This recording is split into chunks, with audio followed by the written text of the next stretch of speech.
truth of it seems to me that it's not that the more than human world is something which some people have a particular affinity for and other people don't. I think it's more that we all do. It's something where from childhood, children adore animals. They dream of animals so often. They their sense of curiosity and comfort is often from animals. Their companions are very often from the more than human world. And I think in a sense that maybe that's part of the clue to why so many people lose it, is because it's treated as if it's something that we grow out of, as if we move from that living, beautiful, welling up word of zest, of spirit, of vitality, as if we move out of that into this kind of concrete enclosed world. And that is what growing up is about, and that is what the so-called real world is about. You're listening to the Spaceship Earth podcast with me, Dan Burgess. The concept of the Spaceship Earth is simple. We live on a life-giving rock called Earth, hurtling through space. Like a spaceship, we have a finite amount of supplies with an intelligent operating system, which keeps everything we need replenished as long as we all respect it and use wisely. So an understanding of how this system works, along with deep cooperation between humans and all life, is essential to keep us thriving and the spaceship flying. In this podcast, I'm in conversation with humans involved in regenerating life, shifting consciousness and reimagining how we can live more beautifully and peacefully. I talk with artists, activists, writers, designers, adventurers, healers, entrepreneurs, creative mavericks, and more. Their stories invite us to participate in the co-creation of a more beautiful, life-sustaining world in service to life, becoming crew on the Spaceship Earth.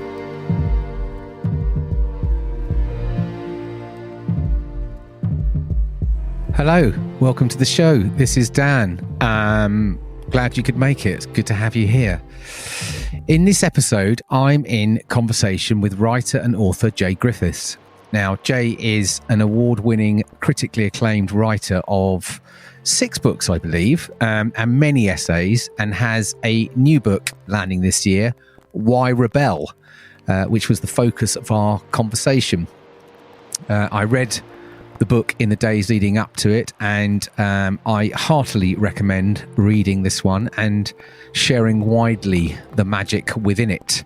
Now, Jay is a fierce advocate for our wild places, the landscapes we belong to, and our relationship with the more than human world, and has an extraordinary gift for writing. There is so much courage, beauty, and wisdom in her work, and I believe that her work has never been so essential for these times we find ourselves in. Now, this is a wide-ranging conversation. We explore Jay's work, the new book, through protest and rebellion, our relationship with the land, the climate and ecological emergency, the grief of losing what we love, of power and fear, truth and lies, of the young and the world we are leaving for them. We talk about story and the power of words and language and more. So really enjoyed this conversation. Hope you do. Let's cut to it. This is episode 47 of the Spaceship Earth podcast with Jay Griffiths. Jay, welcome to the Spaceship Earth podcast. Thank you very much. It's a pleasure. It's really great to have you here, and a real treat. I've been sort of I think I've been following your work and your writing since I think Wild, An Elemental Journey, and then Kith, 2 books particularly that for me have had actually a huge impact actually on how I think about the world, and as a parent as well with Kith, how I've thought about my relationship with my children. But I'm really excited to be able to have this conversation with you. And obviously just before your next book is coming out, Why Rebel, which is what we're going to get stuck into in this conversation. But I'd love it, Jay, if possible, before we go into the new book, if we could Yeah, maybe just have a little bit of your backstory to now, because I know there are some. It feels, at least to me, there are some threads across your work, and I'd love to know how. Yeah, if you could share a little bit about how this has emerged for you through your life to sort of be Sure. immersed Yes. in what you are. Is that okay? Yes, of course it is. Amazing. Of course it is. Well, one of the things that I'd say is the sort of backstory thing. One of the strongest things that I can say is that I've always wanted to write, and when I was young, I just read, everything and anything. And then when I started writing, when I was in my 20s, started writing properly, and I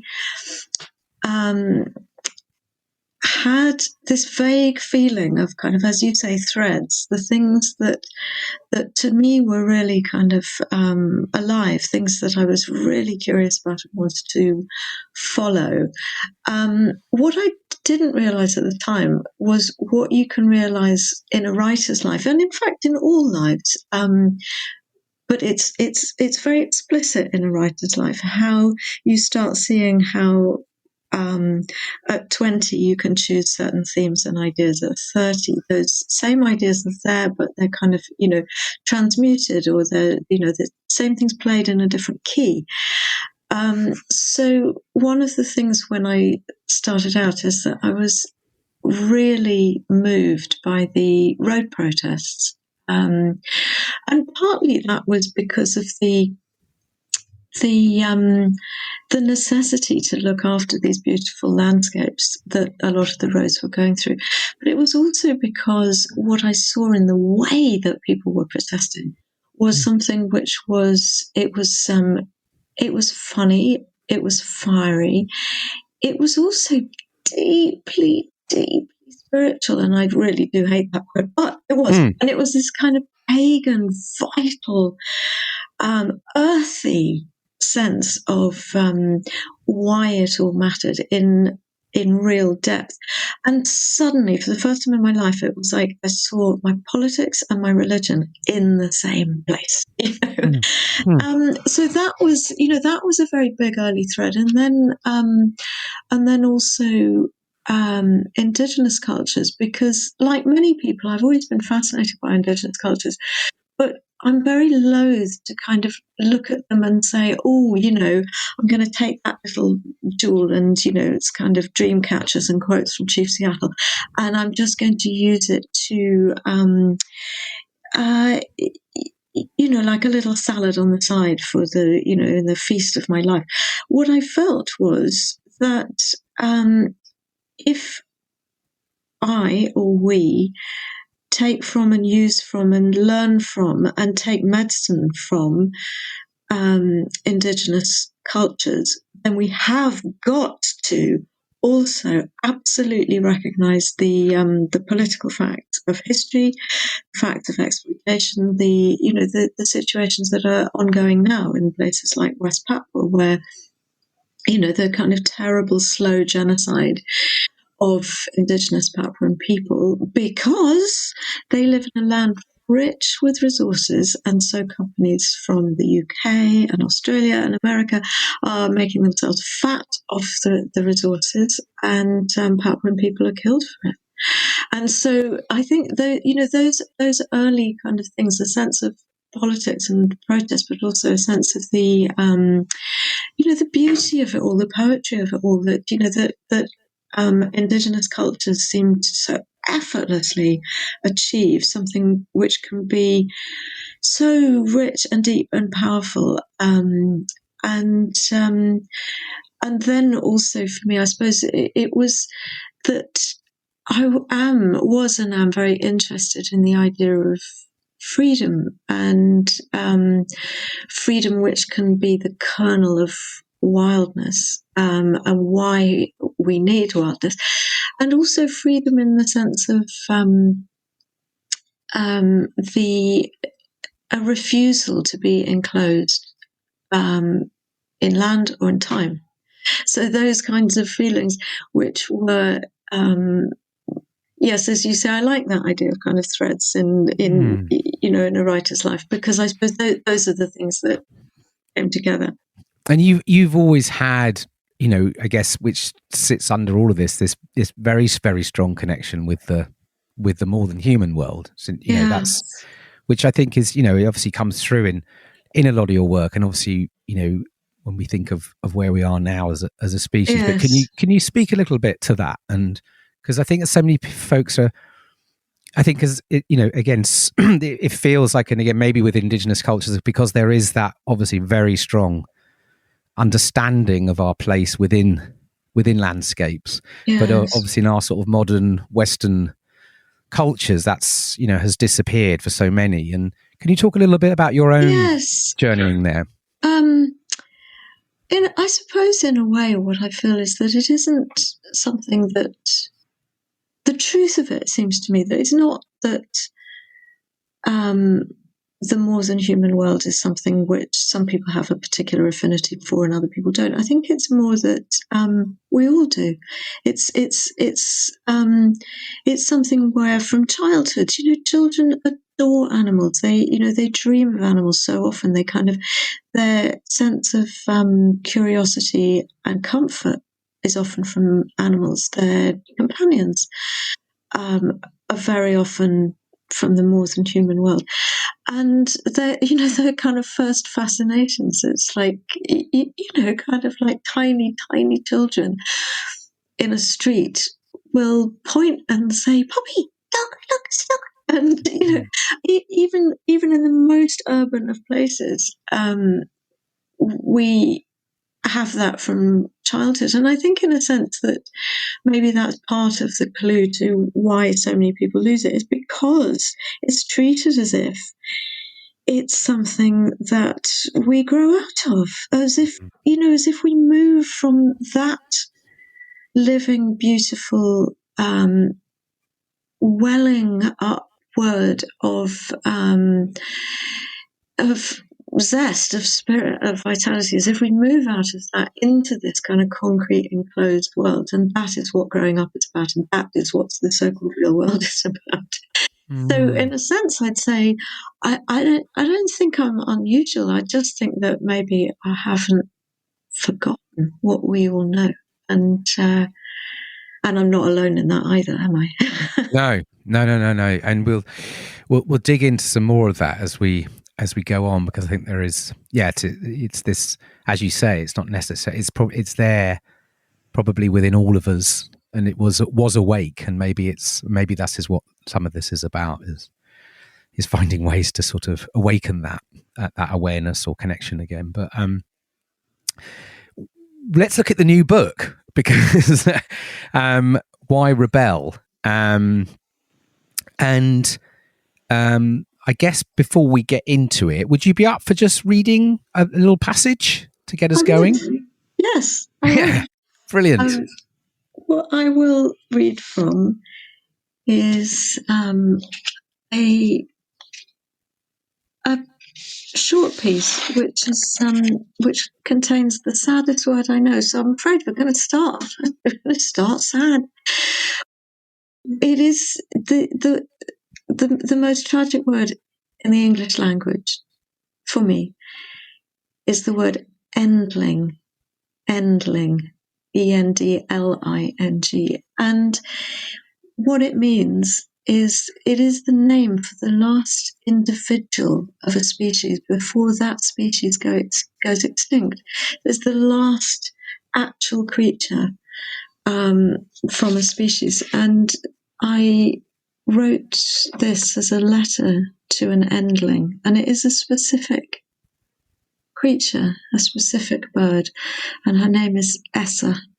So, letter to an endling. Dear Essa, your name, Essa, means the only one in human language, the lonely one. After your last heartbeat, the world will be gone forever.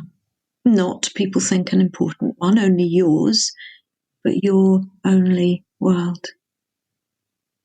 After your last flight, a freedom will be lost forever. Not people think an important one, only yours, your only freedom. After your last song, a category of music will be silence.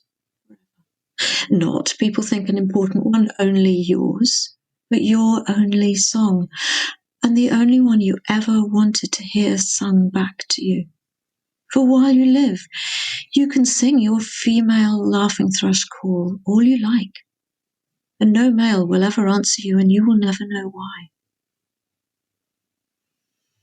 Your story happened because of the slaughter of songbirds, in flocks once, then trapped, traded and caged, sentenced to solitary, forced to sing solo. Bird sorrow for a status symbol. You're a nervous bird. In the photograph I have of you, you look frightened. Your eyes are an orange circle with a black center, and you don't like being in the eye line of your keepers. You're easily stressed and would rather be hidden in deep foliage tucked in forests. You have never wanted to call attention to yourself except for a mate, but now you have the cachet of true tragedy. Your kind, the rufous-fronted laughing thrush, subspecies samatensis, is named as the world's next most likely known extinction. You, exactly you, as a one individual bird, are the last. Your death will mark its extinction. You, Essa, the lonely one, as the last individual of your kind, are an endling. This is what extinction sounds like. The silencing of song that should have been forever yours. Forever yours, Jay. Thank you, Jay. So this book, I mean, I read the book this week, and the book that I found quite hard to put down, actually. There's a lot in it, and I guess it's an interesting week because this week, as we're having this conversation, you know, we're in what are we, mid March, and we're sort of approaching this. What we call it, I guess. Well, we never know really, but some sort of easing of lockdown seems to be on the cards, and you know, and after this year, really of a lot of isolation and a lot of time for many of us, anyway, and we're in a week where, at the same time, this bill, PSCS bill, has been going through Parliament, which is the bill which is going to seriously impact, if it passes, the ability for people to take to the streets to protest and to rebel, which is obviously what is at the heart of this book. And some of that bill is undoubtedly a response to what has happened in the last couple of years with Extinction Rebellion and with Black Lives Matter. There's a lot of pressure on the sort of lifting the lid on the uncomfortable truths, if you like, around the climate and ecological crisis and systemic racism. And so I guess, the book it's a very personal book to you and your journeying, particularly your experiences in the book with Extinction Rebellion and your arrest in 2019 as part of that. Can we talk a little bit about, where the writing of this, how it emerged for you? Yes, I have to start off by saying that the this bill that pretty much will criminalise all forms of protest is, needless to say, absolutely disgraceful, disgusting, embarrassing. That Britain has just decided to cover itself in even more inglory. However, it's also a massive compliment. It's a massive compliment to the Black Lives Matter protests and to Extinction Rebellion. Yeah. Because just think about it. It's like that if they have to go to those depths to stop us, then we've really rattled their cages, and quite rightly, because what was done in those two movements was to put something in both cases that had been so repeatedly silenced and sidelined. And interestingly, it is, this thing about kind of, the volume at which one can protest is very interesting, because actually silence is at the heart of it. That, the issues of the issues of the Black Lives Matter protests was for so long this kind of issue about the silencing of racism as a kind of standard practice, that this is how companies work, that this is how kind of, organizations work, and also that this is how the public space works, is that, that if you're, if you're in Bristol and you're walking along and you're white, you might not feel all that much, even if you knew that it was a statue of a slave trader. But I think if you walk along and you're black, you're going to feel something which is really sickening, because what you're seeing is the continued day by day glorification of somebody who treated you as worthless and dirt and killable. I mean, so these silences and the silence before Extinction Rebellion, I think was so interesting, is that for an awful lot of people, the climate crisis was something which was always there, but if we spoke about it, oh God, please, just just we just leave that aside. We don't really. It's such a, it really ruins a party, doesn't it? Yeah, exactly. I stopped getting invited to dinner parties about 10 years ago, but yeah, that's it. And then suddenly Extinction Rebellion comes along, and what it does is it changes silence to speech. That is absolutely brilliant, and it puts. Even if it did nothing more than that, that is what it did. And it was phenomenally successful. And yes, it did it through noise on the streets. Brilliant. But in a way, much more interestingly, is that the noise on the streets created those quiet moments where people talked to their neighbours over the fence, where people kind of said maybe to their mums that they hadn't asked, and they hadn't asked before quite so directly, are you worried about the climate crisis? That people actually talk to their friends. It's an extraordinary thing to do, to move something from silence to speech. Yeah, no, it's so true, and I think that's what we're seeing this week with this whole, again, I guess, and we can get into this, was the sort of the sort of, I would call it like the consensus narrative, the sort of thing that you think basically everyone sort of feels that this is what's going on, and you get this view that it's this income, the consensus narrative trying to tell us, or at least from the government, you were just it's the disruption piece. It's not freedom of speech. It's how we're disrupting people's lives, and we know on the other side that, it is through protest, and it's through non-violent protest, and it's through the breaking of the silence around these unspeakable things, is where we potentially, it's where we grow as a society. It's where we build. It's where our culture evolves. It's where empathy grows, because we start to understand these stories, and we understand. We start to hear the voices that aren't being heard, and where the oppression really sits. And so, actually, it's, how can it not be anything but positive? But part of a healing.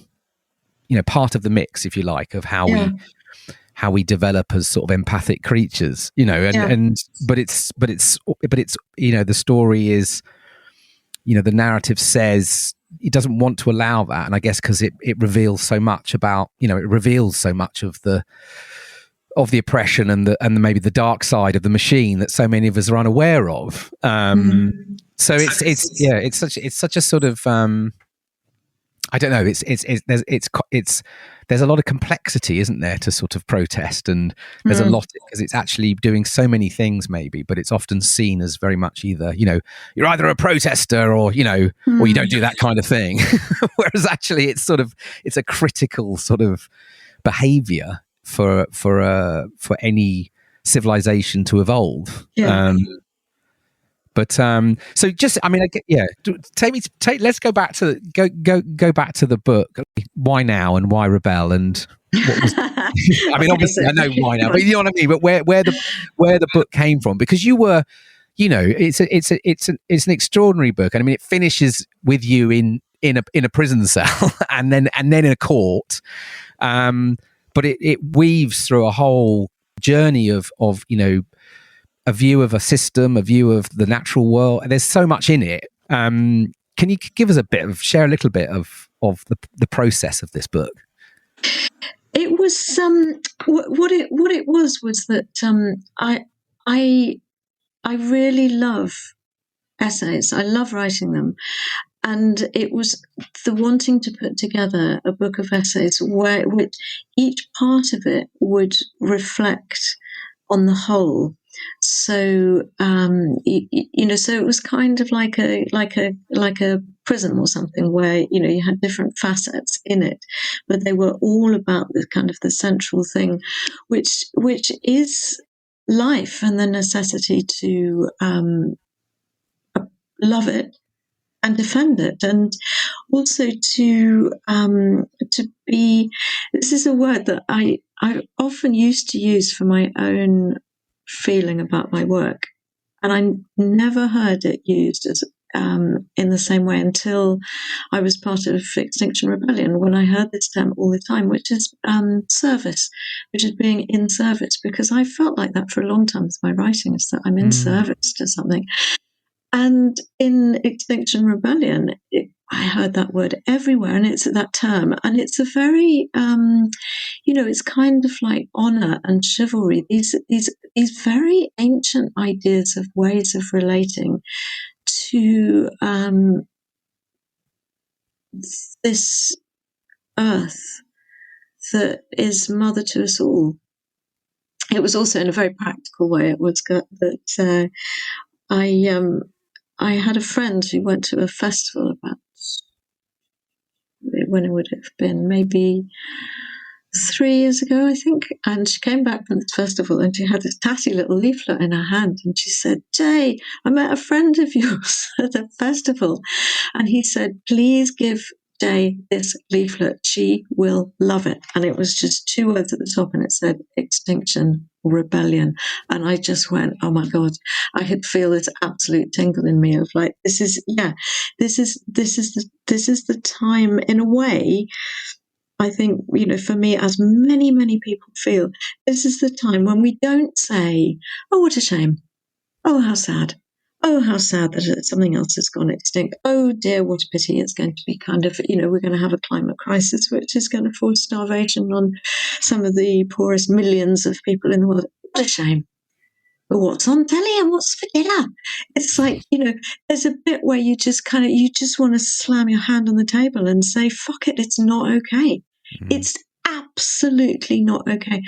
And that's that emotion of which of love and rage, which is how a lot of kind of the early messages were signed off. And I thought, this is very, very interesting, because this is the bit where people are saying, "Ya basta, it's enough. Like, this is enough. It has to stop."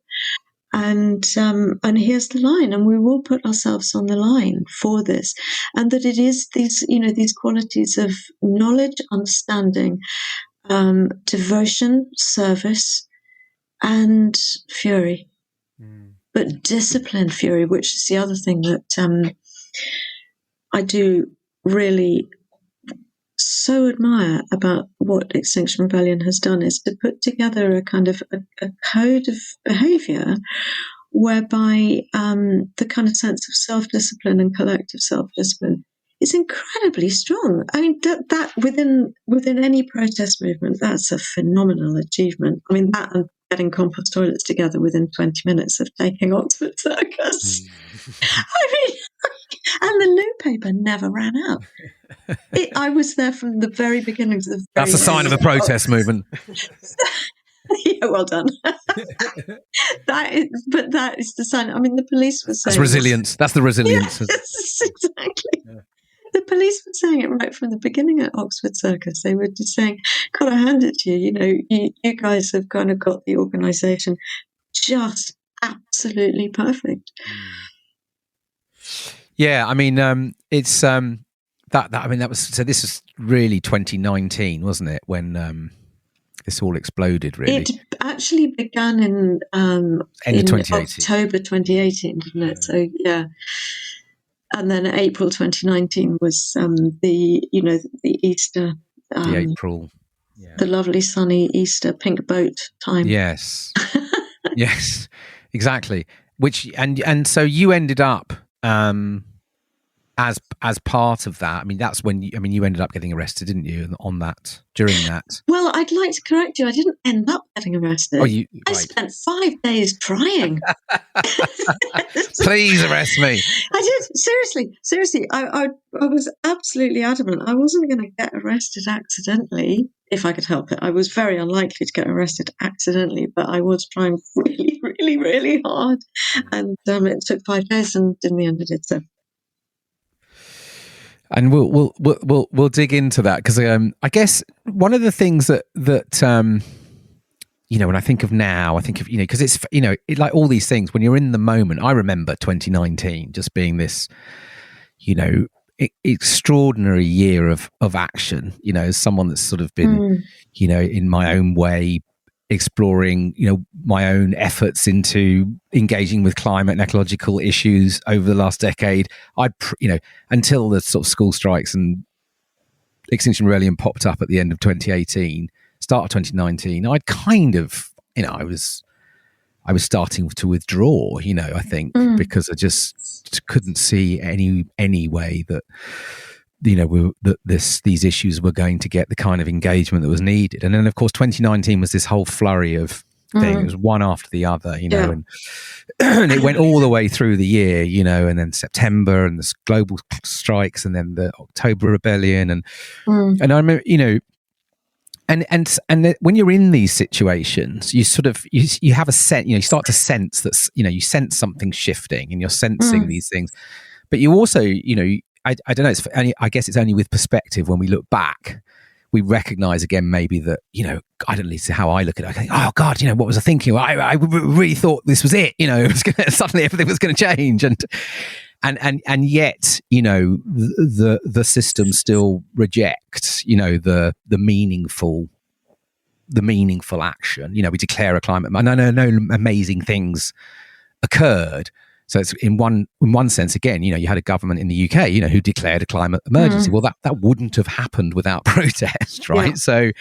So there's something, but yeah, and then you speak to this in the sort of in one of the essays about libertarianism and futurism, and we still have this, there's this kind of sense that, like you say, that we're understanding that something is deeply wrong about how we're organizing ourselves on this earth, and yet there is still this the engine that's sort of driving the main narratives and decisions and frameworks in our society are still holding a very different logic.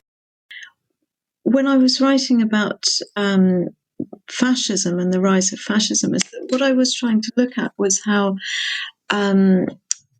for the most part, fascism in the UK has tended to be understood by the kind of by Nazi Germany, and that's our sort of code for it.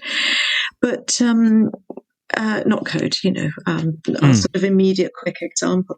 But what I was actually looking at was the way that Italian futurism, which was fascistic, had certain kind of like tonal qualities of character, qualities of preference. It was a whole aesthetic that had an inherent political fascism to it. And what I'm looking at in this is to say, isn't it interesting how close Italian futurism can be to the kind of libertarian mindset? This thing of like, the progress is off Earth. It's all to do with flight and the idea of flight and the kind of metaphysics of flight, that Earth is, it's slimy and horrible and beneath you. It's and sort of, the superior and invincible sense of flying is important. That obviously has kind of climate overtones, and then also that one of the things that libertarianism has done is to enjoy, and in fact to propel hate speech for its own sake into the public arena, which which they always claim it's for the sake of free speech, but in fact it's kind of its major use, hate speech, is to silence others and then claim that they are being silenced. And so what I was looking at was this rise of what is tonally fascistic, and I was looking at the rise in America and also in the UK, and what I was showing was that the hatred of the earth is absolutely implicit in that kind of fascism. And also lies are implicit in that kind of fascism, because lies bind us. We talk about being bound to tell the truth, and that if you lie, you're kind of set free from this kind of, this tether. And so I was writing about the kind of the bounds and the ropes and the tethers and the things that, there are kind of ways that truthfulness, it is restrictive, but libertarianism prefers lies, because then you can say what you like, do what you like. It's all this off-ground and also untethered kind of ethics as well as aesthetics. That makes it sound incredibly complicated.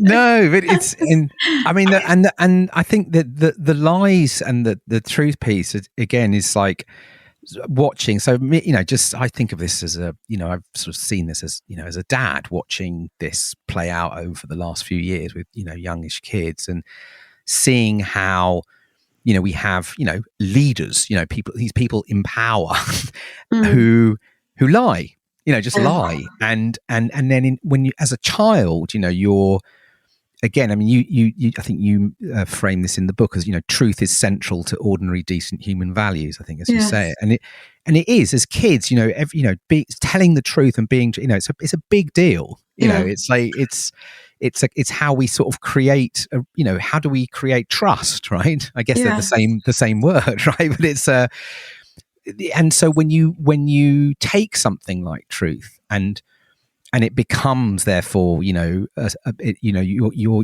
leaders are able to clearly lie, and children are seeing this and hearing this around them. It strikes me as just extraordinary that we collectively en masse don't seem to feel like it's an issue. I don't know, maybe we do, and again, maybe this is the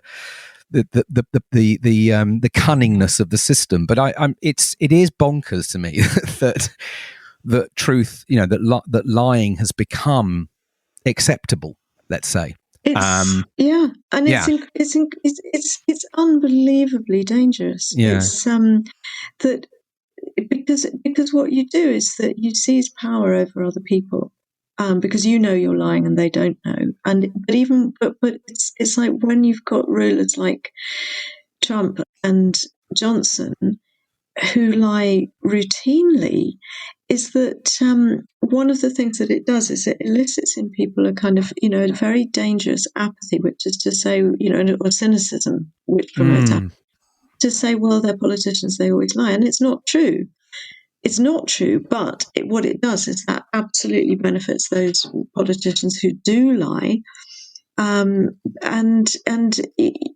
it means that the politicians who don't lie are kind of, they're in a far more difficult position, because they've got to, they've got to stick with the truth, but be treated with the same cynicism. Yeah, and exactly, and culturally, it sort of, it gives permission to it suggests that this isn't this isn't that important. Truth is a, take it or leave it. And also there's, that inevitably those whole sort of that whole argument that, that, well, everybody is entitled to their own opinion, which has morphed into everyone's entitled to their own truth. And it's kind of, which then also it gets so dangerously close to that territory of Michael Gove saying, everyone's sick of experts. And the fact is that every society has always needed experts, always, and that it isn't anti-democratic to say that some people have expertise. It's that what you're respecting is the expertise. You're not saying that this person is has a special title or royalty or is elite in another way. Is that they've earned expertise, and that has to be respected. And then it's kind of, certainly that combination of a hatred of expertise and an undermining of like the way that climate scientists were undermined. It was just heartbreaking to watch that happen. And then, for their knowledge to be to be crushed by other people's ignorance. And then we had the same thing in the pandemic, that the people who really knew what they were talking about found that they were being drowned out by people who were venturing an opinion that bleach was a good cure for COVID, and that you could kind of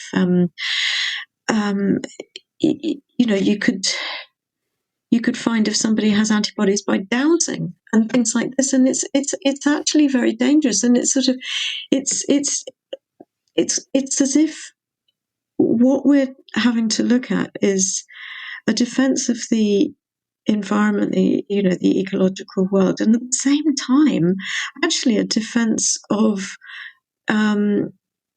slightly perversely, but a defense of the Enlightenment project of science and medicine and what's important about it. Because I think that sometimes, because we live in this highly dualistic mindset where whatever you have, you place it against something else, which is so wrong and so stupid.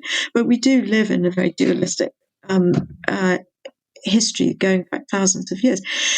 And so there is that sense that if you have, let's say, science on the one hand, you oppose it with kind of feeling or intuition on the other. And I certainly used to think that, that 20, 30 years back, we'd gone rather too close the other way. I've kind of, far too much a sense of the, just the kind of like hard, rocky facts of science, and actually too little of the sense of intuition and a kind of a sense of the wisdom of metaphor, of being guided by older, more sensitive ways of thinking. However, I don't see any reason why these two have to be opposed to. Yeah, and at the moment, it's kind of it's arguably, it is so dangerous to oppose the science of climate and to oppose medical science. And it feel, I guess, with I think that is again on this sort of in this sort of consensus popular narrative, that division is still there. But I think, at least my intuition on this is that these two worlds are starting to come together. That the ancient and the modern are starting to integrate more and explore more, and how you bring these different because that's the thing. It's we need all of it. We need the diversity of these different ways of knowing and understanding the world to actually come together. Versus we say in this dominant culture of again trying to divide. It's always whereas actually I think we're looking at sort of bringing these. It feels to me, at least anyway, that the scale of the complexity of what we're sort of facing into is that you would want this really rich, diverse, ancient and modern sort of combination of ways of knowing and knowledge and learning and insight to be working together. It's also because that's how that's what really fits the brain, isn't it? Yeah. That we've got brains which are amazing at doing things like kind of, accounting, analysing, and thinking in terms of facts and objects, and have brains which are kind of rich with imagination and nuance and music. Yeah. And yeah, exactly. And all this kind of like sort of ancient sort of sensory technologies that we're sort of able to kind of, feel and know and sense, as well as, process through the mind. So yeah, I think that's right. I wanted to talk a little bit about, which I think speaks to a little bit of this, but just children and the young generally. It seems to me, that there's often been a theme in your work, sort of exploring or understanding or seeking to understand more that perspective of the young and the relationship between, younger and older, whether that's human and non-human.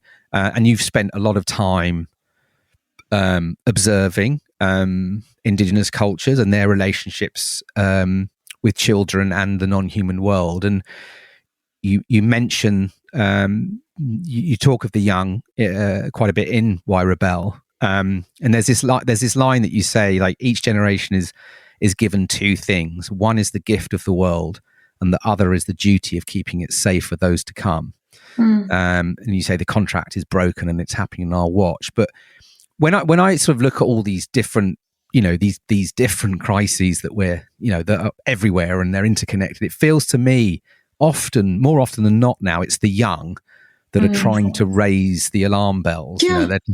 And so I find, and it's sort of the young taking responsibility, and that to me feels quite peculiar. It makes me feel a bit shameful. So I just don't know whether you could share any of what you've learned or understood about, maybe that might help us understand more and listen more to the young and act on their behalf, because it feels like we've sort of lost this sense of responsibility. I completely agree. I think that's really well put. I think it's incredibly disturbing for adults, and I think it's far more disturbing for young people, because because when you're young and you're stepping into the world, is that the whole sort of the entire kind of fact of being young, the entire process of growing up, is that you are the ones who are looked after and sheltered and protected by people who are older. Also, you are the ones, as younger people, who, the entirety of life kind of suggests that you know less than older people, because you've been around for only a small proportion of an older person's life. All of this. And it is, it's really slightly, it gives me a sort of a sense of really horrible vertigo when I've heard children and young people basically saying, kind of, we're having to say this because the older generations haven't. It's really painful, and I think for young people, I don't want to speak for them, because by any stretch of the imagination, I'm not young, but it's but the thing is that it's terrifying, I think, for them not only to have to face the realities, but also to have to face the incredible kind of psychological and social difficulties of saying to the entire older generation, "You fucked this up for us."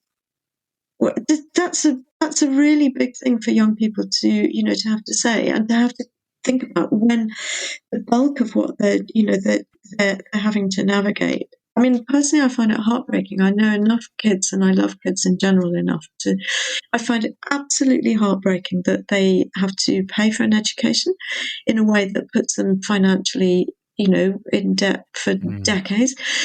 So many young people can't afford a house. This is elementary. It's in the Human Rights Act. To have housing is in the Human Rights Act, but they're priced out because too many people have got too much property, and it's unshared. Too many people have second homes, and I don't mean that rudely about individuals, but collectively, it's not fair for anybody to have a second home before everybody has a first home. So, and then children and young people are growing up into a world where they know the set of crises of the crisis of the climate, the crisis of the soil. How many harvests are there left in the soil because it's being depleted and eroded at such a rate? And so, in their personal lives, but also in their, the more than personal lives, the kind of set of externals going out from a person right out into the world. It's a crisis of the seas. It's and to cap it all, we're going to tell them to shut up about it. It's so wrong. It's such a wrong that we're doing, and I think it'll end up, in a few decades. I think there will be court cases. I think there will be kind of criminal trials for people who on their watch, both in terms of, leaders within industry and also, in fact, leaders within the press who saw what was going on and knew the truth and decided it was more entertaining to run with stories that were false. So, I think it will be very difficult, and at the moment, I think it's heartbreaking.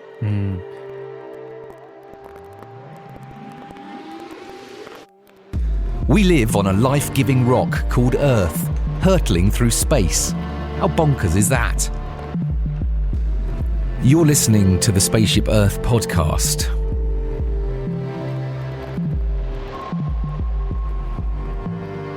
How would this scenario appear to cultures that you've spent time with, indigenous cultures? I mean, how would this scenario of, I know it's, you can't obviously just compare and contrast, but this idea of an elder population, literally destroying the conditions for the future for the younger, how would that sort of play out in terms of what you're, what you can take from your experience? I think what I'd say first of all is I don't ever want to speak for either an Indigenous society or Indigenous cultures in general, apart from in very specific ways. But so what I'd say is that, that you can point to certain philosophies that Indigenous cultures hold, like the idea of 7 generations, looking ahead 7 generations before you make any decision to see what the effect of that decision will be that far into the future.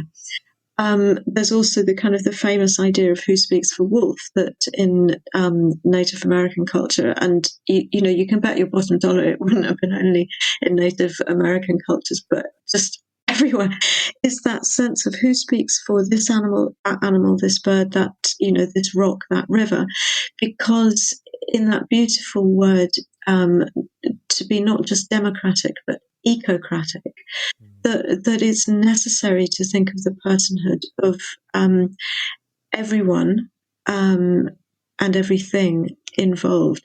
And as you say, that kind of, I think that I don't think you have to be an Indigenous person or even really to have spent much time in Indigenous cultures to feel the sense of the absolute wrongness of people who are elders. Chucking the children in the fire first. You know what I mean? It's kind of it offends our human sensibilities, as well as I'm sure it would offend any kind of any self-respecting society, and this isn't one. because I guess, as I say, for me, it brings up, and actually reading the book as well, this, and we talk about, you're talking here about, indigenous and what that means. And my understanding is, to be of a place, for example, is maybe a very literal way of thinking about it, but to belong to a place.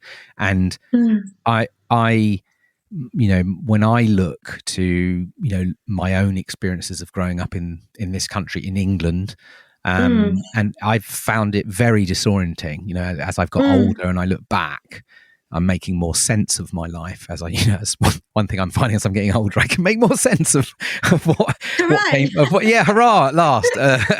Okay, that's maybe what was going on then. But I would call it disorienting. I've always felt, I've felt a very, very strong connection with the living world always, but I've felt very disoriented being in a culture that that's not common, it's not something that I was guided to, or you know what I mean. So I found it disorienting. And then the more I've looked at some of these issues that we're facing, and the more I look at this, again, which you speak to a lot in the book, of this just, this separation from what is alive in so many different dimensions, whether it's insects, which hopefully we'll speak to in a bit as well, or or the soil, or all of this stuff. But some of it feels is because we don't really have a story with our places, many of us, and that feels like such a big problem. And then you mention actually in the book that, I think if I've got this right, that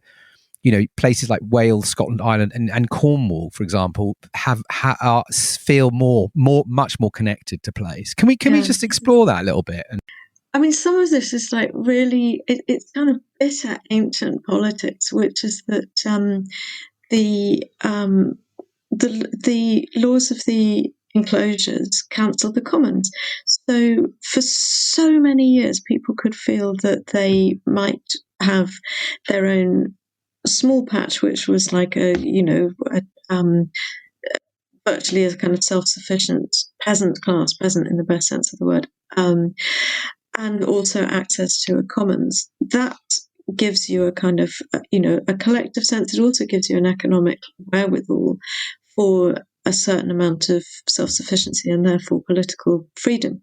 With the Acts of the Enclosure, all sorts of things like that were taken away. The commons were lost. But there's also a sense that, I'm mostly English, partly Welsh, and I've lived in Wales for decades, really, really happily. But one of the things that I know the English are not good at is properly knowing their own history, properly knowing it. One of the things that Eamon de Valera said is the problem between England and Ireland is that the English never remember and the Irish can never forget. And what I'd say is like this is so interesting, because it's like the English have these little pockets of history, like a kind of, the Green Man and King Arthur and, and Robin Hood and Dad's Army and Churchill, and kind of, we won the war because that was about the only time in history where we were incontrovertibly on the right side. And even then, Churchill was the first person to set up concentration camps. However, I digress now. So I think the English have been incredibly bad at properly recognising their role in empire, in slavery. I think that the outrage when Colston's statue was toppled in Bristol. I mean, honest to goodness, it's like that was about the only really successful public history lesson that the English have ever given themselves. I mean, it was completely brilliant. Now we all know who he was. New forms of learning. I mean, new forms of learning, absolutely. And people say, but that's history and therefore it must be respected. It really was respected. That history was respected in the best way possible, which is that it was put in its place, drowned in the water.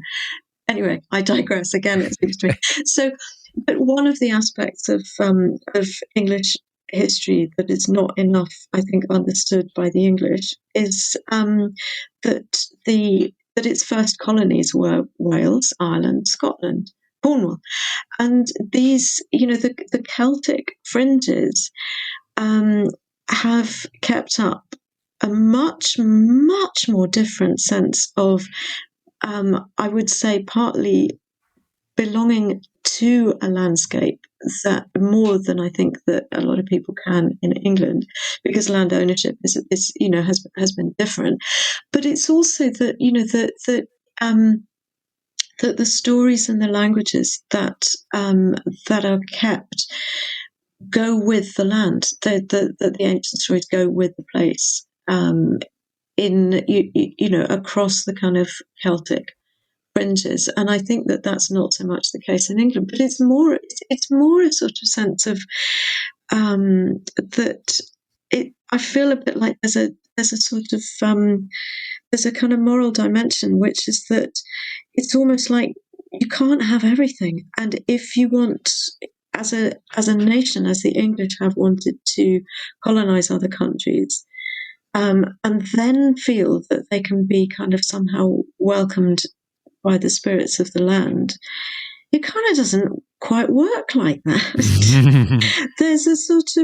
There's a kind of sense in which the gods are not really likely to play. And I don't say gods as in, I need to say, I'm not a literal believer in literal gods, but that thing of how the spirits of the land talk is real. And very subtle. Yeah, and there's something you touch on in the book about which I think is part of what we're talking about, is this sort of knowledge of land versus sort of ownership of it, and it's making me think again about all these things where we, it's making me think about access to land and what is freedom and all these kind of things. But it's almost like and there's this beautiful phrase that I'm hearing a lot more at the moment about, we belong to the land versus the land belongs to us. And there's something so interesting in this because I think it does play a little bit as well to this, back to this, our sort of human spirit and our relationship. And we have a culture, we have sort of manifested this in this kind of modern, industrialist, consumerist society around ownership, like you've got to own everything, but actually, but through that pursuit of ownership, it's almost like the sacrifice of connection and knowledge, and I mean knowledge in different ways of knowing, and it's very interesting me when we think of that with this, because I do sense that without opening up access to landscape in all its forms, and because that feels like part of this world we're trying to bring on to sort of to stop the chaos, to prevent as much of the chaos that's baked in coming, to get into relationship with the land, but also as people, to sort of fill our spirits again with connection. It feels like that access, that knowledge, that connection is going to be so important. But the story we're clubbed over the head with is own it. Absolutely. Sort of, yes, absolutely. I mean, this is this is one of the things is that I think it's lovely you brought up that that idea of that a lot of Indigenous cultures do talk about, that we belong to the land, not we own it, but we belong to it. It's also that that when we seek to kind of protect things and look after them, if somebody's never seen the River Wye, they've never swum in it, they've never canoed in it, they've never seen all the kingfishers there, and then I say to them that river is so polluted that it's likely to lose, a huge amount of its strength, of its creatures, of its fish, of its, why should they care?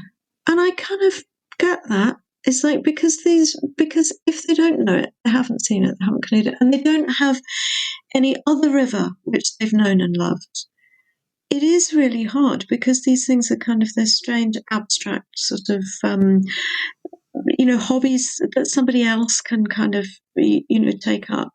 And I think that access is very connected to love, and that, we protect what we love, and we love what we know. I can And it remember. is, that things like the work of Guy Shrubsole on, who owns England, Yeah. and that fantastic book by Nick Hayes, Trespass, are kind of, both of them really, really exploring kind of, this is absurd how, the tiny amount of land that the public has access to. It's painful. Yeah, I remember once when my son was quite young, we were trying to fish on I can't remember what river it was, somewhere in Devon. But anyway, with all these private sections, and he was so confused as to how you couldn't fish on this river because it was private, like this whole Yeah, concept.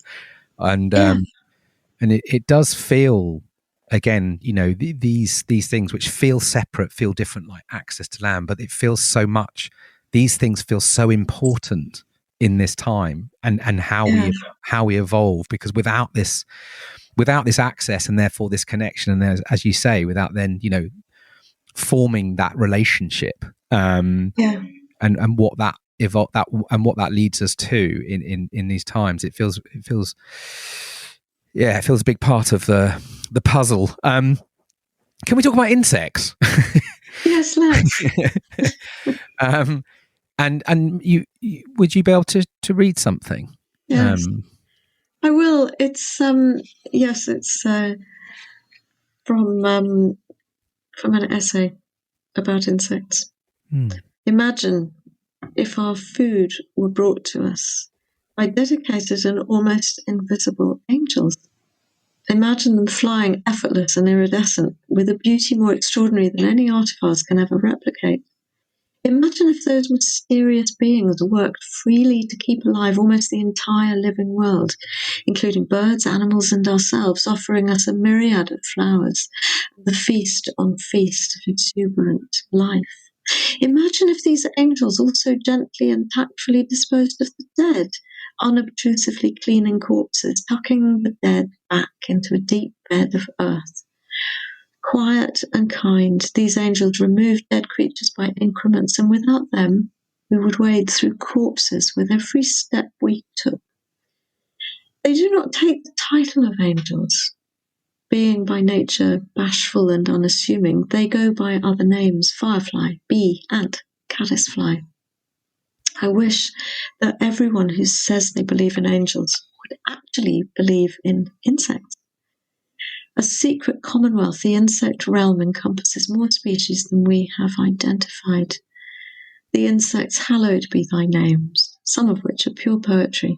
The orchid bee, coloured in bronze and ultramarine, purple and gold.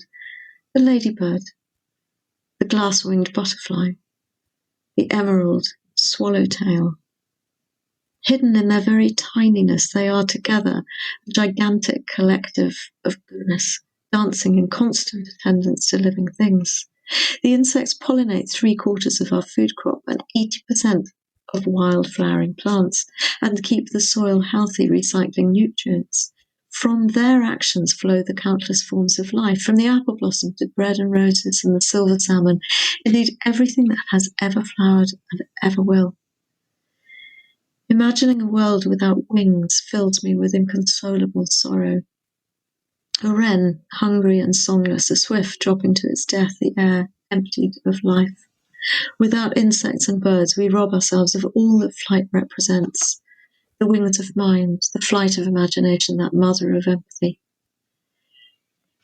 It was the studies of insect collapse reported late in 2018 that first made me cry for insects. The horror of it swept over me. I cried for 3 days.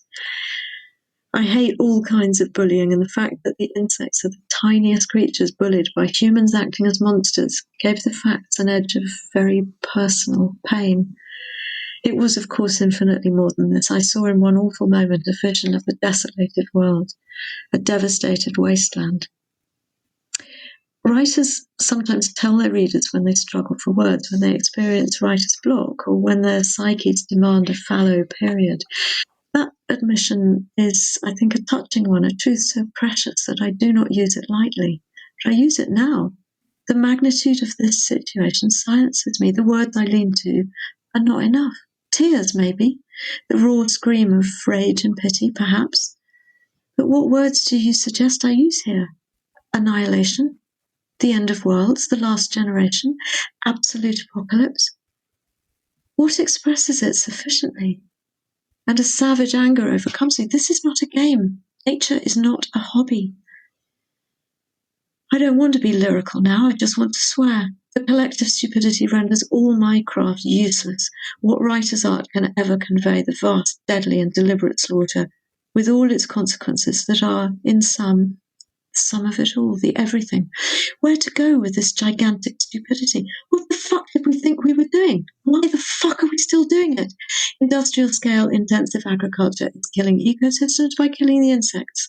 If I sent a tweet, I would only write this: mass use of insecticides leads to mass death of insects. And I'm like, who knew? For fuck's sake. Anyone who really allows themselves to take in the magnitude of this ending, the threat to the very existence of us, feels the weight of a world sorrow. Thank you for that. Thank you.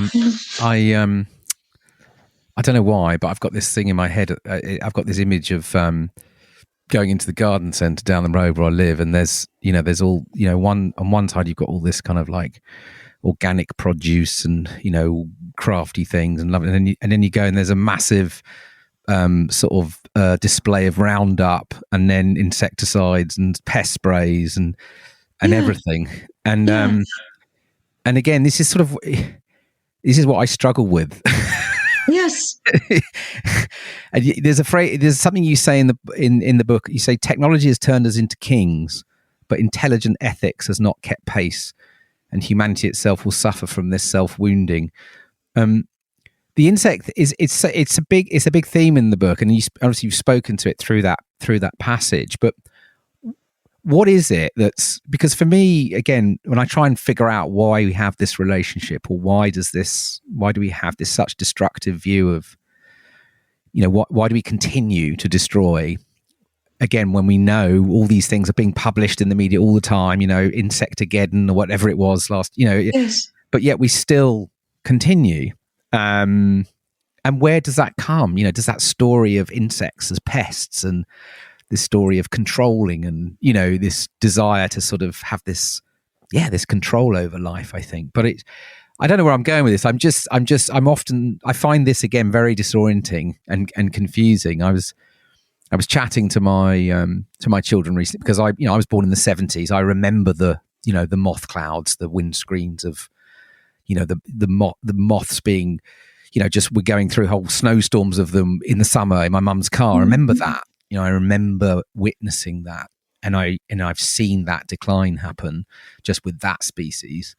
But I think this sort of sense of, is it we haven't grasped our dependence on these creatures, or do we think we can somehow evolve without them, or I don't know. Oh gosh, I know. I understand that feeling because it's absolutely insane making because this is so obvious. All of this stuff, it's so obvious and it's known. It's not just knowable; it's known. My feeling is that that there are all sorts of things that feed into it. There's the kind of the kind of philosophies in our religions, like Christianity in particular, here in the dominant culture, which has, basically suggested that an off-earth place, heaven, is more important than this earth. There are, and that kind of that sense that has come through an awful lot of religion that that humans are more important than anything else. That and that the natural world is kind of inferior to a spiritual, all sorts of things. There are so many, and also obviously kind of the screaming capitalism, which is quite happy to make profit by destroying people and place and rendering creatures and cultures extinct. a huge part of this, obviously, is kind of, is a morbid genocidal capitalism. There's also an aspect, though, which I think matters, which is that my view is that most people are fundamentally good. Fundamentally, not, you you get some bad ones, but most people, I think, are fundamentally good, and most people, given good information, make good choices. So it seems to me that a big part of it all is that people think that if they had power, they would make more or less good decisions. So if they were in power and they were given the kind of, a resume of the papers about insecticides and the collapse of insect populations, they would say, well, then we have to stop using them. We have to stop all the neonicotinoids that are damaging the bees. This is very clear. That's what your average person would say if they were in power. And I think that your average person thinks, therefore, that the people who are in power are doing the same. Would do the same, would be making more or less good decisions. And so most people going into your garden centre, as it were, down the road, they it's almost as if that I think most people feel that the powers that be collectively would not allow a situation where we are actually killing the kind of, the earth that we depend on, because they wouldn't do it. Do you know what I mean? This is probably kind of coming at it all a bit kind of, strangely, but I think that, I think most people could not believe the stupidity with which those in charge are acting, because they wouldn't act so recklessly and so stupidly. And there's a lot here, which is again, I think you're exploring in the book. So for me, there's what's coming up for me here again is stories, is language, is the stories we tell ourselves, and the stories that we hear in our world, whether it's media or through our education, there's multiple ways we're receiving these stories about that relationship to the land, to the non-human world, the story of insects, our relationship. A lot of it, and you talk a bit about, again, and even just how you talk about, I can't remember how you phrase it, but like the coldness of some of the language as well that we use, like pollution and ecosystem services and species decline and sort of intense. And I wonder, and I think you mentioned this idea of this need for words of the heart, and it feels to me that part of this rebellion is a rebellion of language and story, and Yes. I read this line somewhere. I can't remember who said it, but I thought it was very important. Is that it's basically that history changes, not when somebody comes along who argues better, but when somebody comes along who speaks differently. And that, I think, is what Extinction Rebellion did, speak differently. That's also what I think that the kind of, the Black Lives Matter was doing. That's what the school strikes for climate were doing. There is a sense in which kind of people are speaking differently, and that has to be listened to. I think it's also that if you take something like the climate crisis, is that the first communications about it were through scientists who quite rightly gave the information in a very dispassionate way. These are graphs, they're figures, they're kind of, they would interpret it very calmly, very slowly. They wouldn't cry, they wouldn't rage. And the difficulty, it seems to me, is that something about that tone and that register of communication, which was exactly right for scientists to use talking about science, exactly right. I fault them not at all. It's what they should have done. However, it seems to me that it was then up to many, many other people in society, particularly through the media as messengers, to take that and not try and ape the register of cold clinical science, but to speak about it in absolutely human ways, direct, with shock, with tears, with fear. These absolutely real responses from the human heart. Yeah. And I love it. You use this phrase, the job of a writer is to be a good messenger for others, even if it is difficult. Mm. And it sort of feels that is the, because there's a lot of my work is it explores the sort of the call for artists and those of creativity to step more intentionally into service right now. Yeah. And often that's tricky, with our own art and our own expressions and our own creativity. But it does feel that there is this calling, if you like, or it feels that there is I don't know what you speak a little bit to that in the book, and you talk a lot, obviously, about that, the artist and the shaman, and there's something always about the insight that those can bring back into community, and I feel like that's part of what this is about as well. I think this is a time which is where there is such an awful intersection of so many crises, political crises, race, crises of truth, all the things that we've been talking about, and the climate crisis behind it all.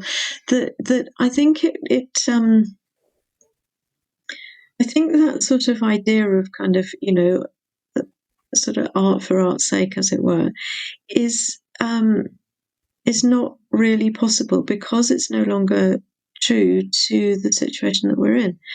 And I don't mean that kind of, that therefore all art should be press ganged into the surface of propaganda, because because it's ugly and stupid and it doesn't work, But I suppose it seems to me that we're, that we're living in a time of extraordinary urgency, and if artists as a whole don't see it, then they're really missing something, and we need artists who get it. Yeah, and I love that. And there was, again, and related to this, because it's language and story, and you talk a lot. There's a whole piece in the book where you're talking about, and you spoke a little bit to it earlier, but this, which has always interested me, having spent quite a few years looking at our relationship to the ocean, but this idea of looking up above versus down and below, this orientation that we have in our dominant culture, that we, I think you express it as it privileges what is above, and it, you talk, there's a whole chapter on soil and our relationship to that is below us. But could you speak a little bit, because it's fascinating, and it's always interesting to me again about how we story our obsession with space travel versus this extraordinary depth of the ocean, which is there all the time, which you don't see many kind of. There aren't loads of sort of feature films about exploring the ocean. It's all about exploring space, for example. So I don't know. It's just really interesting the way you've started to explore that in one of the essays. So we could talk to that a little bit. I think, yes. I mean, what it is that that we've got so many kind of concepts which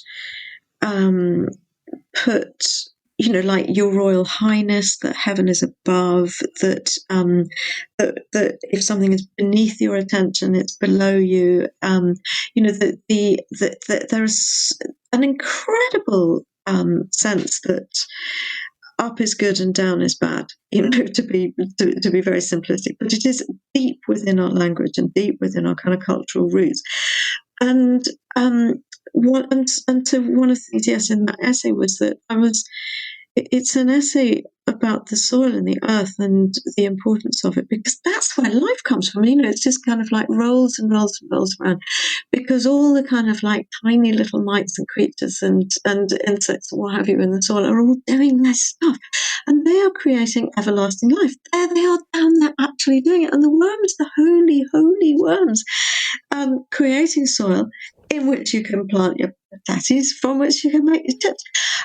There it is. It's like, it's beautiful. This is actually this is life, and it's glistening and it's wet and it's beautiful and it's brown and it's down there, and yet collectively, what we're choosing to do is to damage the soil so much that it could be that there are a limited number of harvests left, that we're exhausting the nutrients from the soil, and we're throwing all our sort of collective fascination into looking for a little speck of water on Mars when and I just hate it. And Yeah. it isn't because it isn't an aesthetic thing. It's that if I felt, I absolutely promise you, if I felt that the world and the humans within it and the creatures within it were in a state of wellness and happiness and health and thriving,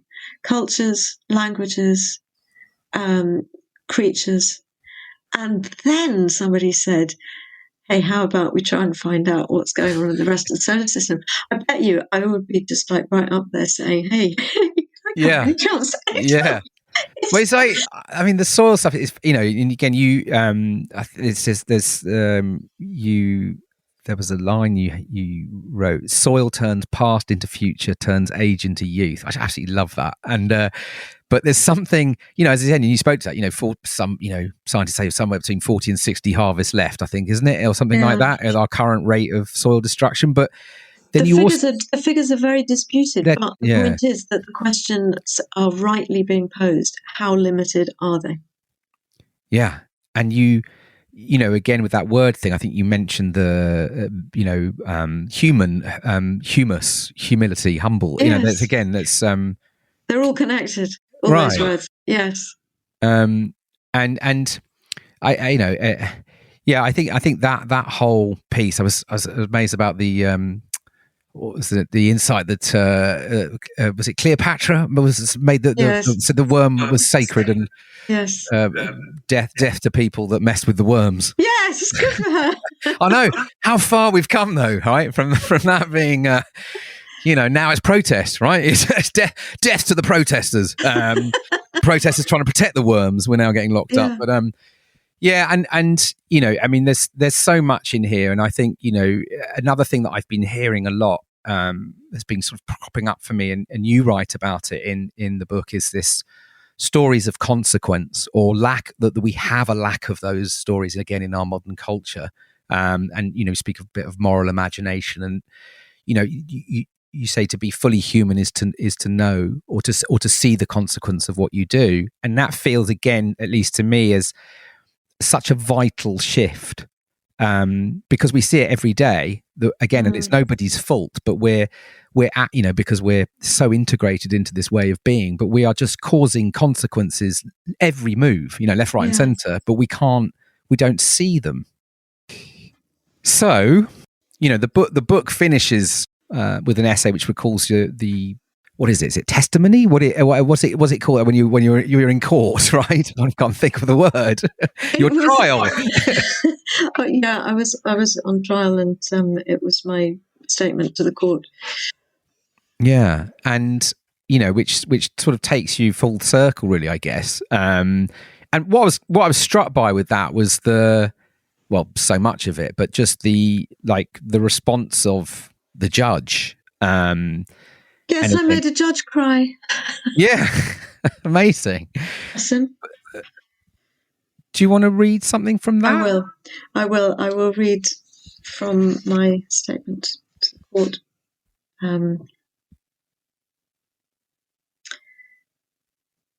Humanity itself is on the brink of the abyss of potential extinction. We face a breakdown of all life, the tragedy of tragedies, the unhallowed horror. Time is broken and buckled, and seasons are out of step, so even the plants are confused.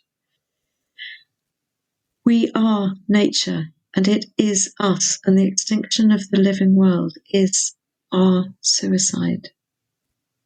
Not one sparrow can now be beneath notice, not one bee.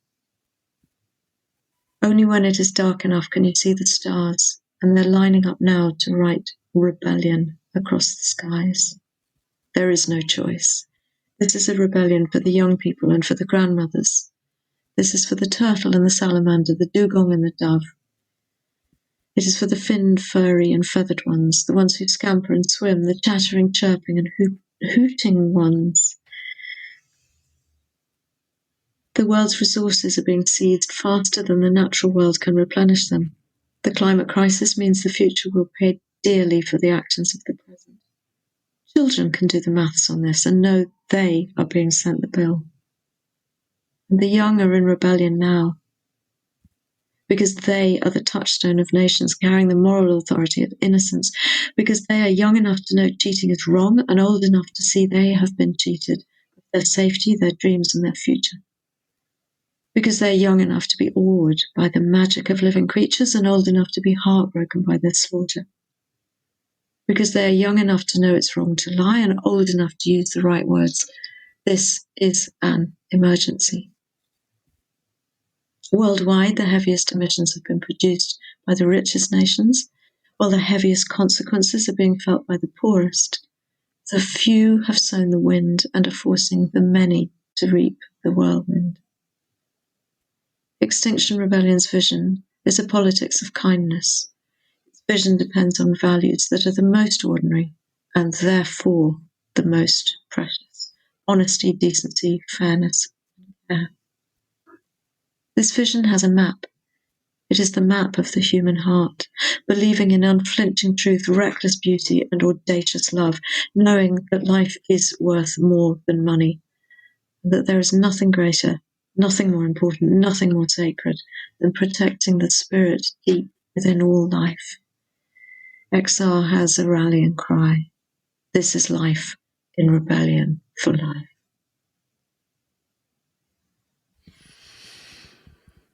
Thank you, Jay.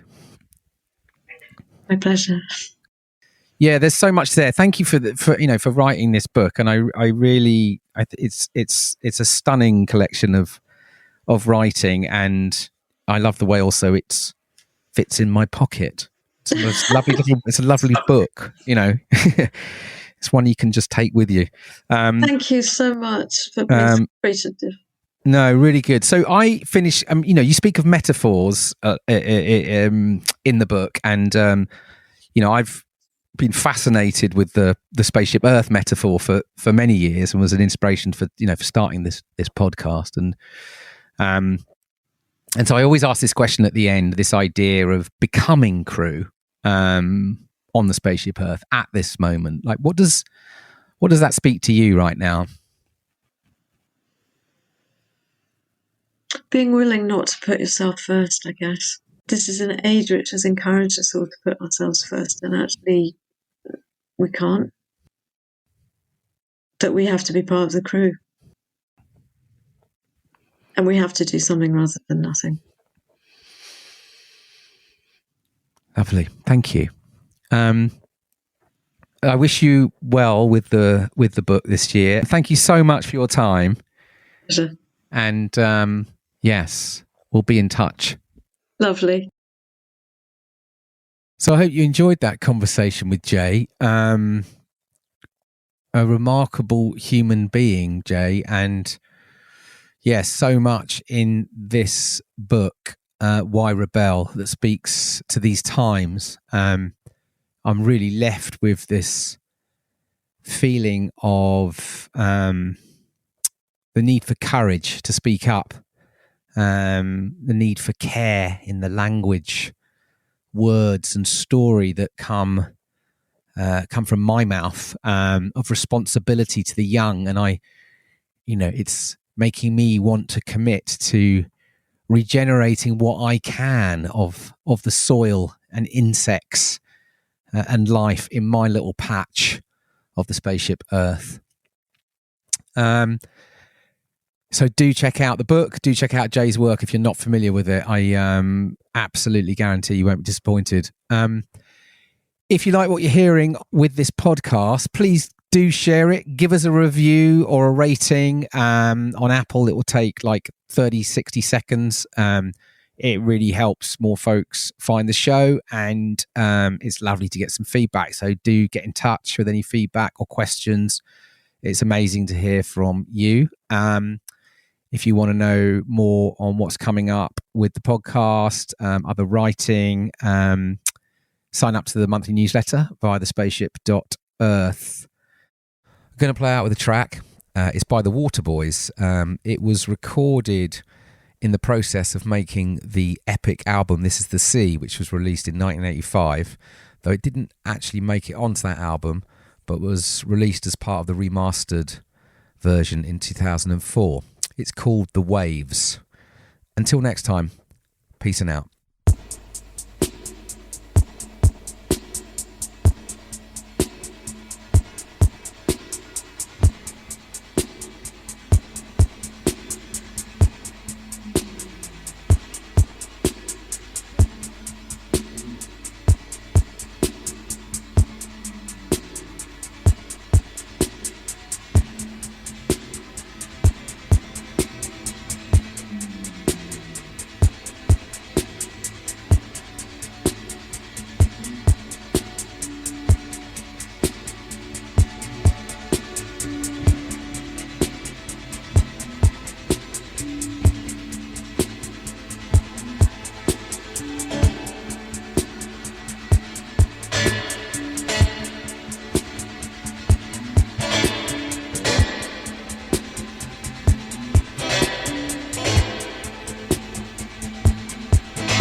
when I walk